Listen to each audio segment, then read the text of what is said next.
प्यारे भाई बहनों, ओम शांति। आज के इस गहन चर्चा में हम सब के लिए एक बहुत ही खास विषय है। मतलब हम अक्सर देखते हैं ना कि जब कोई शारीरिक बीमारी होती है तो एक्सरे से सब कुछ एकदम साफ दिख जाता है। हाँ बिल्कुल, हड्डी टूटी है या नहीं वो एकदम साफ सफेद लकीर दिख जाती है। बिल्कुल, डॉक्टर बस इशारा करता है और कहता है कि देखिए ये रही समस्या और ये है इसका इलाज। कितनी तसल्ली मिलती है ना इससे। बहुत तसल्ली मिलती है, क्योंकि ये एक बहुत ही बाइनरी स्थिति होती है। मतलब विज्ञान हमें वो देखने की सुविधा देता है जो भौतिक है, जो सामने है। सही बात है।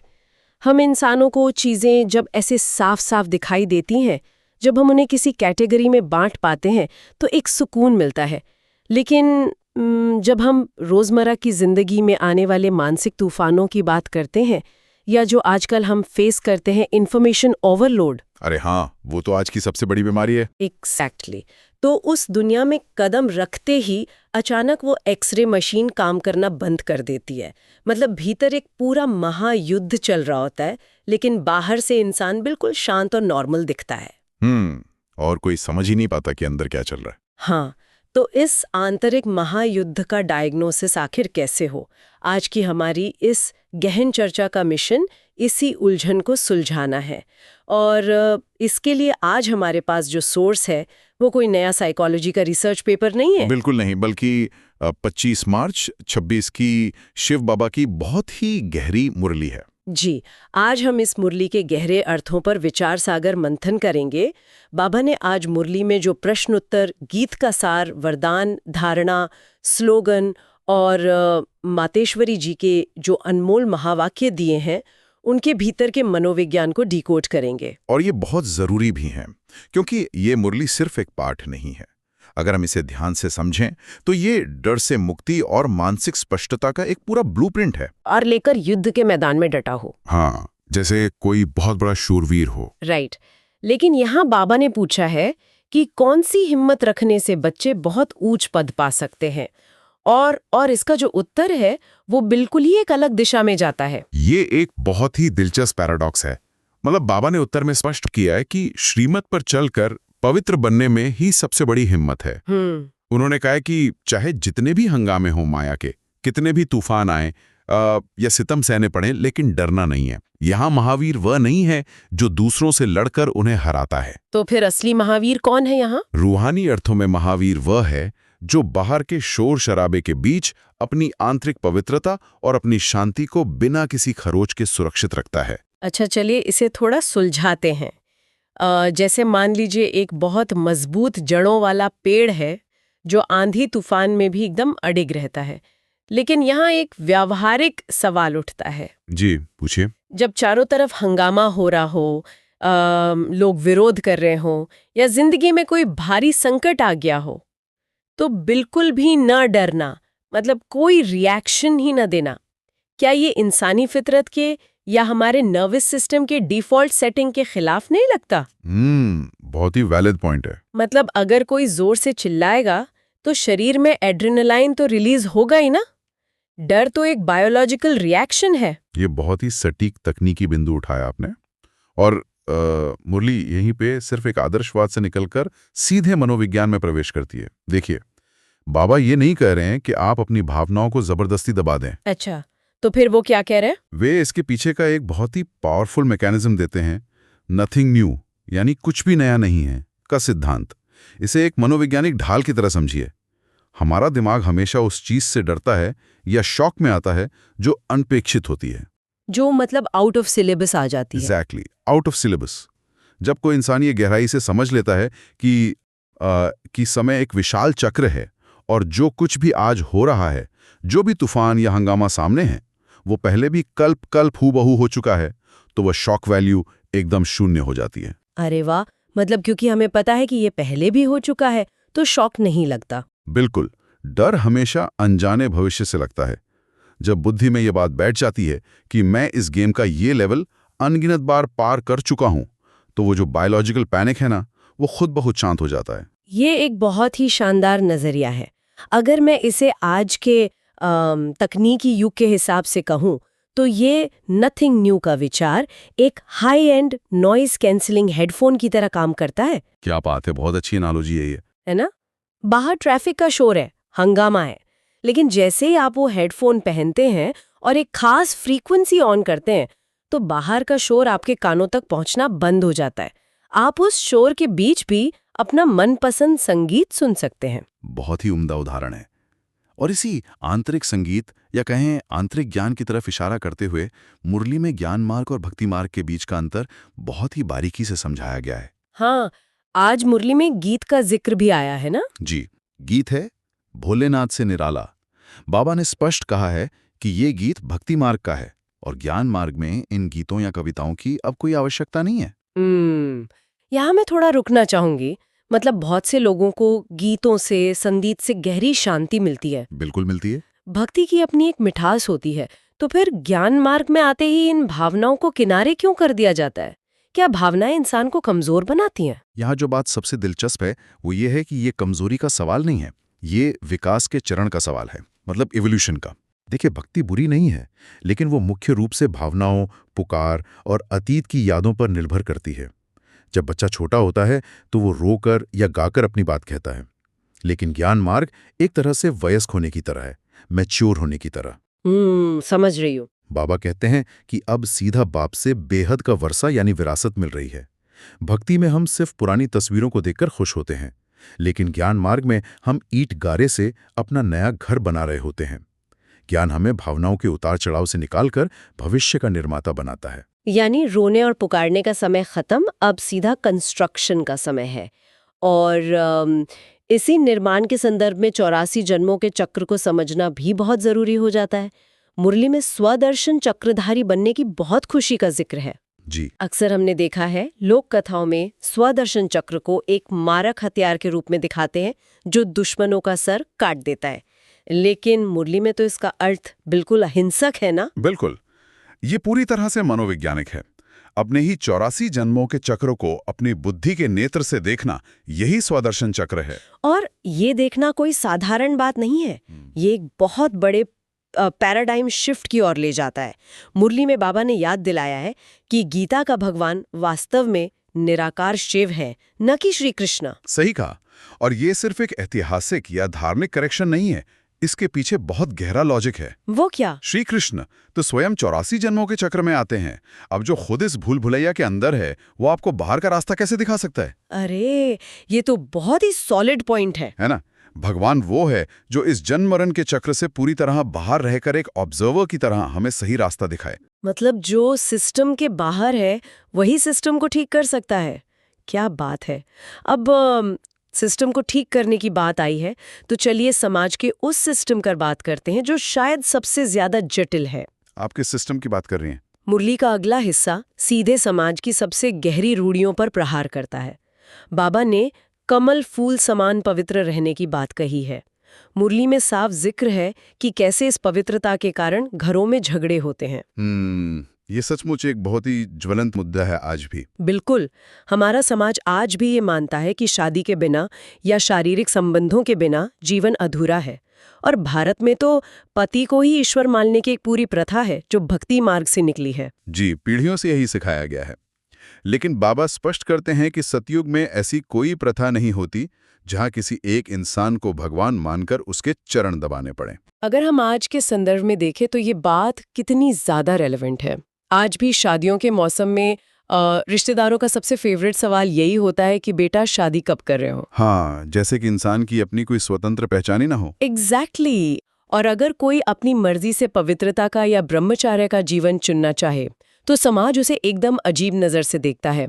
जब समाज का दबाव इतना भारी हो तब अपनी एक स्वतंत्र आध्यात्मिक पहचान बनाना वाकई एक बड़े महावीर का काम है। और इसी दबाव को तोड़ने के लिए बाबा मानसिक स्वतंत्रता का एक बहुत ही रैडिकल विचार देते हैं। वो क्या है? जब बाबा कहते हैं कि मैं तुम्हारा पति ईश्वर हूं, तो इसका अर्थ ये नहीं है कि वे कोई नया सांसारिक रिश्ता थोप रहे हैं।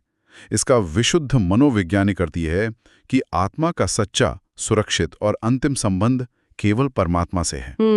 मतलब किसी इंसान से नहीं। बिल्कुल। जब एक इंसान गहराई से ये स्वीकार कर लेता है कि मेरा रक्षक, मेरा सर्वोच्च संबंध किसी हाड़ मांस के इंसान से नहीं बल्कि एक शाश्वत ऊर्जा से है, तो वो समाज के थोपे गए बंधनों से तुरंत मुक्त हो जाता है।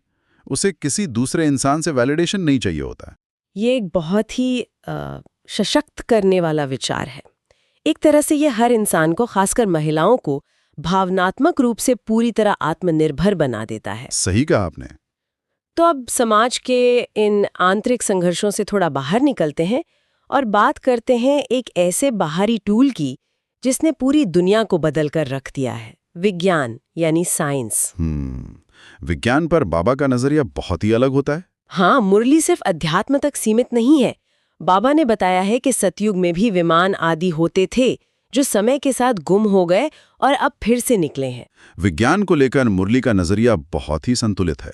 बाबा कहते हैं कि ये जो विज्ञान आज दुनिया में दुख, अशांति और विनाश का कारण बन रहा है, वही विज्ञान भविष्य में यानी सतयुग में सुख और सुविधा का साधन बनेगा। यहाँ एक बहुत ही रोचक मोड़ आता है।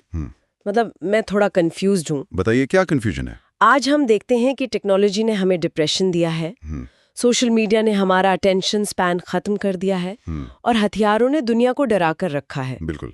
कई लोग तो मानते हैं कि विज्ञान ही सारी फसाद की जड़ है। लोग ऐसा मानते हैं। तो वही विज्ञान सुख का साधन कैसे बन सकता है? क्या भविष्य में कोई अलग तरह का विज्ञान होगा? अगर हम इसे व्यापक दृष्टिकोण से देखें तो विज्ञान के नियम वही रहेंगे, लेकिन उसे इस्तेमाल करने वाली चेतना बदल जाएगी। चेतना मतलब कॉन्शियसनेस। हाँ, विज्ञान अपने आप में पूरी तरह से न्यूट्रल है, तटस्थ है। वो सिर्फ एक ऊर्जा है, एक एम्पलीफायर है।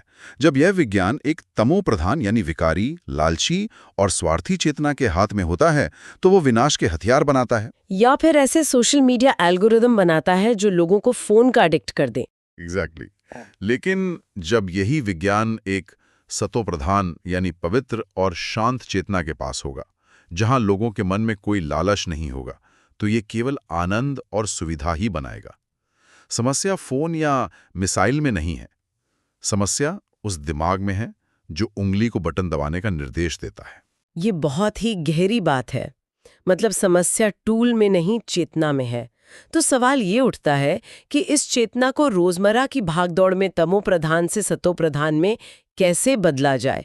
ये सबसे प्रैक्टिकल सवाल है ना? जब मंगलवार की सुबह सब कुछ गलत हो रहा हो, बॉस नाराज हो, ट्रैफिक जैम हो, तब चेतना को कैसे संभाला जाए? बाबा ने आज की मुरली में इसका भी एक बहुत ही प्रैक्टिकल फ्रेमवर्क दिया है, विशेषकर आज के वरदान में। जी, आज का वरदान है, समस्याओं को चढ़ती कला का साधन अनुभव कर सदा संतुष्ट रहने वाले शक्तिशाली भव। ये मुश्किलों का सामना करने की एक मास्टर क्लास है। बिल्कुल। इसमें जो सबसे काम की बात कही गई है वो ये है कि जो शक्तिशाली आत्माएं होती हैं वे कभी कारण नहीं बताती, वे उसी समय कारण को निवारण यानी सॉल्यूशन में बदल देती हैं। यहाँ मुझे थोड़ा वकालत करनी पड़ेगी आधुनिक मैनेजमेंट की। अच्छा, कैसे? अगर किसी कॉर्पोरेट ऑफिस में कोई प्रोजेक्ट फेल हो जाता है या मशीन खराब हो जाती है तो सबसे पहले रूट कॉज एनालिसिस किया जाता है। मतलब कारण जानना तो समस्या सुलझाने का पहला कदम है ना? तो फिर कारण न बताने की बात क्यों कही जा रही है? क्या हमें आंखें बंद कर लेनी चाहिए? ये बहुत ही लाजमी सवाल है, पर देखिए मुरली यहाँ रूट कॉज एनालिसिस करने से मना नहीं कर रही है। वो कारण को बहाने यानी एक्सक्यूज के रूप में इस्तेमाल करने से मना कर रही है। ओह, मतलब बहानेबाजी नहीं करनी है। बिल्कुल। जब कोई कमजोर चेतना वाला व्यक्ति किसी प्रॉब्लम में फंसता है तो वो अपनी सारी एनर्जी ये साबित करने में लगा देता है कि ये काम इसलिए नहीं हुआ क्योंकि फलां व्यक्ति ने ऐसा किया या सिचुएशन ऐसी थी। वो कारण को एक दीवार बना लेता है जिसके पीछे वो छिप सके। बहुत सही कहा। लेकिन एक शक्तिशाली चेतना वाला व्यक्ति कारण को समझता है और तुरंत अपनी ऊर्जा उसके निवारण में लगा देता है। उसके लिए समस्या एक दीवार नहीं बल्कि ऊपर चढ़ने की एक सीढ़ी बन जाती है। तो इस सब का अर्थ क्या है? यही ना कि कारण को दीवार नहीं सीढ़ी बनाना है। मतलब अपनी ऊर्जा को शिकायत करने से हटाकर समाधान निकालने में लगाना है। एग्जैक्टली। और इसी स्थिति को बनाए रखने के लिए आज का स्लोगन भी बहुत सटीक है, स्वस्थिति में स्थित रहकर सर्व परिस्थितियों को पार करना ही श्रेष्ठता है। मतलब बाहर की परिस्थितियां चाहे जैसी भी हों, अपने मन का रिमोट कंट्रोल हमेशा अपने हाथ में रखना है। एकदम सही। चलिए, अब हम आज के मुरली के उस हिस्से की तरफ बढ़ते हैं जो मुझे पर्सनली बहुत पसंद है। मातेश्वरी जी, जिन्हें प्यार से मम्मा कहा जाता है, उनके अनमोल महावाक्य। मम्मा ने कहा है कि परमार्थ से व्यवहार स्वतः सिद्ध होता है। ये एक ऐसा सिद्धांत है जो दुनिया की आम सोच को बिल्कुल पलट कर रख देता है। बिल्कुल पलट देता है। हम अक्सर सोचते हैं कि पहले हम अपनी नौकरी, बिल भरना, परिवार की जिम्मेदारियां मतलब जो हमारा व्यवहार है उसे सेट कर लें और जब जिंदगी में थोड़ी फुर्सत मिलेगी तब परमार्थ करेंगे। पर मम्मा का फॉर्मूला तो इसका बिल्कुल उल्टा है। हाँ, मम्मा कह रही है कि जब इंसान सर्वोच्च आध्यात्मिक लक्ष्य यानी परमार्थ को अपनी प्रायोरिटी बनाता है तो सांसारिक काम खुद ब खुद आसान हो जाते हैं। ये कैसे काम करता है प्रैक्टिकली? इसे मनोविज्ञान में फ्लो स्टेट के अलाइनमेंट से समझा जा सकता है। जब आपके आंतरिक इरादे पूरी तरह शुद्ध होते हैं और आपका अल्टीमेट गोल परमात्मा से जुड़े रहना होता है तो आपके अंदर का सारा मानसिक घर्षण खत्म हो जाता है। मतलब कोई कंफ्यूजन नहीं बचता। बिल्कुल। आपकी ऊर्जा 1000 दिशाओं में भटकने के बजाय एक लेजर बीम की तरह फोकस हो जाती है। और जब कोई इंसान इतनी क्लैरिटी के साथ अपना सांसारिक काम करता है तो वहां सफलता स्वतः मिलने लगती है। इसे सुनकर मुझे मेडिकल साइंस के प्लेसिबो इफेक्ट और एक अच्छे डॉक्टर के प्रभाव का उदाहरण याद आ रहा है, जिसका जिक्र आज के अव्यक्त इशारे में भी किया गया है। जी, अव्यक्त इशारे में निश्चय के फाउंडेशन पर बहुत जोर दिया गया है। हाँ, उसमें बताया गया है कि जैसे अगर किसी मरीज को अपने डॉक्टर पर पक्का निश्चय है, पक्का विश्वास है, तो एक साधारण सी दवा भी शरीर में जादू का काम करती है। मरीज का जो विश्वास है ना, वो उसके शरीर की हीलिंग मैकेनिज्म को ट्रिगर कर देता है। और अगर मरीज को शक है तो दुनिया की सबसे महंगी दवा भी बेअसर हो जाती है। एग्जैक्टली। ठीक इसी तरह इस रूहानी सफर में बाबा रूपी रूहानी सर्जन पर और खुद पर जो अटूट निश्चय है, वही वो पावर है जो हर आध्यात्मिक ज्ञान को हमारे प्रैक्टिकल जीवन में असरदार बनाती है। मतलब बिना निश्चय के सब बेकार है। हाँ, बिना निश्चय के ये सारे ज्ञान के बिंदु सिर्फ अच्छी फिलॉसफी बनकर रह जाते हैं, जीवन नहीं बदलते। निश्चय वह उत्प्रेरक है जो थ्योरी को प्रैक्टिकल में बदलता है। तो कुल मिला के आज की इस लंबी और बहुत ही गहरी चर्चा में हमने मुरली के कई अहम पहलुओं को डिकोड किया। बहुत सी नई चीजें निकल कर आई आज। हाँ, हमने समझा कि सच्चा महावीर वो है जो शोर के बीच भी अपनी आंतरिक शांति का नॉइज कैंसलिंग हेडफोन ऑन रखता है।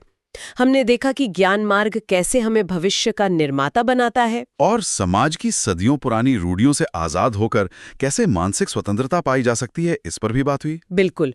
और सबसे अहम, हमने कारण को बहाने की दीवार के बजाय निवारण की सीढ़ी बनाना सीखा।